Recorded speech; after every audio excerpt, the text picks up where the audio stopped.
Oh, j'ai cru que je la reverrai jamais. Bastien? Qu'est-ce que tu fais là? Ah tiens, Bastien, qu'est-ce que tu fais là? Oh, c'est normal, je reviens souvent ici pour faire du rangement avant de partir. Et qu'est-ce que tu fais là en fait? Mais pourquoi t'as un dessin de Princesse Sarah derrière toi? Et pourquoi t'as l'air stressé? Pourquoi t'as... Et un truc c'est que je m'ennuyais, je voulais faire du rangement et... arrête de me regarder comme ça, tu m'énerves. T'es encore amoureux d'elle? Avoue-le, c'est ça, hein?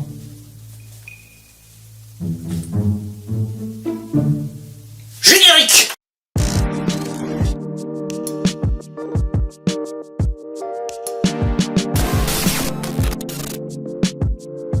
Bon.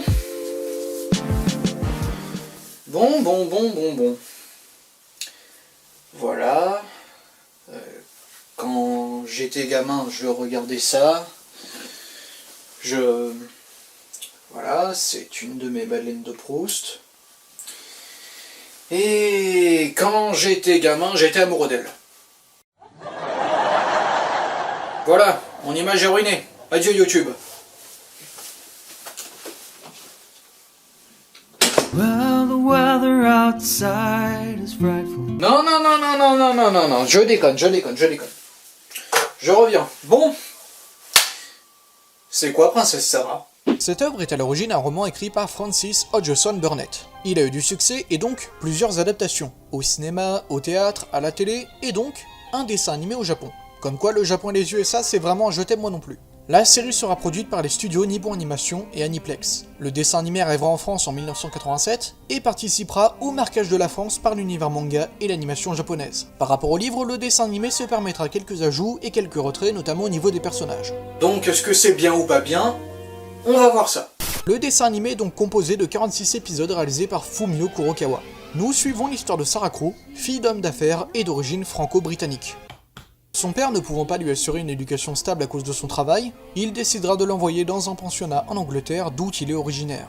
Elle deviendra amie avec Peter, un enfant cocher, Becky, une fille de ménage de son âge avec qui elle formera une amitié, et Marguerite, la cancre du pensionnat. Je me suis fait un rematage intégral du dessin animé pour le besoin de cette vidéo, et honnêtement, je m'attendais pas du tout à ça. Ce dessin animé est intelligent. Il traite des sujets comme l'esclavage d'enfants, la vie d'orphelin, la pauvreté, le drame. Honnêtement, ça j'aime bien parce que c'est pas juste un truc genre on creuse un peu mais pas trop parce qu'il faut pas être triste. Non, ça creuse. il y a quand même quelques trucs cons, comme les personnages secondaires qui font tous très clichés.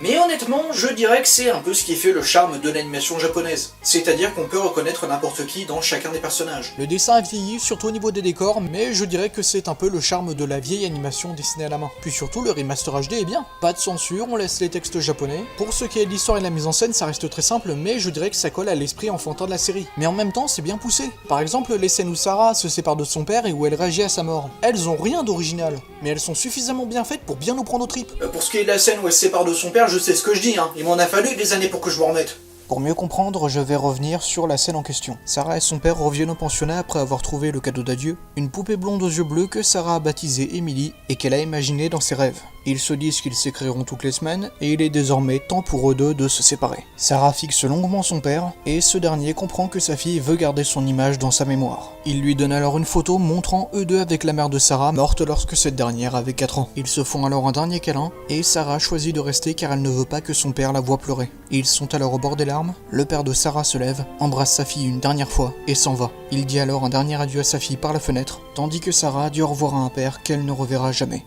Cette scène dure 8 longues minutes. Tu as tout, l'animation, la couleur, l'ambiance, la musique, les voix. Je vous le dis, des dessins animés comme celui-là, on n'en aura plus jamais. Waouh. Je suis devenu tellement sérieux d'un coup. Ça me ressemble pas du tout, ça. C'est touchant, c'est mignon, c'est émouvant. En bref, pour moi, ça a été un très bon trip nostalgique. Alors petite aparté chiante que j'ai oublié d'enregistrer. Malgré le côté enfantin qu'on peut constater avec du recul au début de l'histoire du dessin animé, j'avais beaucoup aimé l'idée d'avoir réussi à créer un lien mère-fille entre Sarah et Lottie, la cadette du pensionnat, via le fait qu'elles étaient toutes les deux orphelines de leur mère. Et même si à mon sens au début Sarah était une grosse caricature de l'enfant sage, elle était la preuve qu'une fille de 9 ans avec un moral d'acier peut très bien être un modèle de maman pour une enfant en bas âge. Non, plus sérieusement, vu ce que Sarah se prend dans la gueule tout au long du dessin animé, si c'était diffusé aujourd'hui, ça ferait un carnage. Et à mon sens, Sarah reste tout le long de la série un parfait exemple pour tout être humain doté d'humanité. Le dessin animé Princesse Sarah est à mon sens une véritable réussite. On s'attache vraiment à cette héroïne qui vivra une véritable descente aux enfers après la mort de son père. Son amie Becky sera l'un de ses piliers avec Peter, elle sera d'un grand soutien psychologique pour Marguerite, et elle deviendra même professeure de français pour 2 de ses amis et plusieurs de ses camarades. Car oui, en plus d'être une amie et un soutien psychologique, Sarah est un mentor.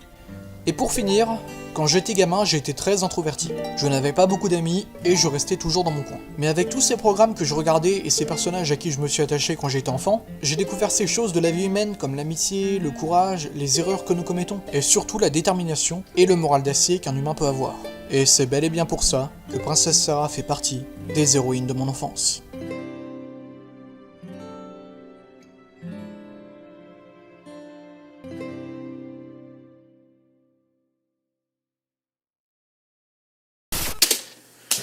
Voilà, la vidéo est terminée, le sac est vidé. Quand j'étais gamin, j'étais amoureux de Princesse Sarah.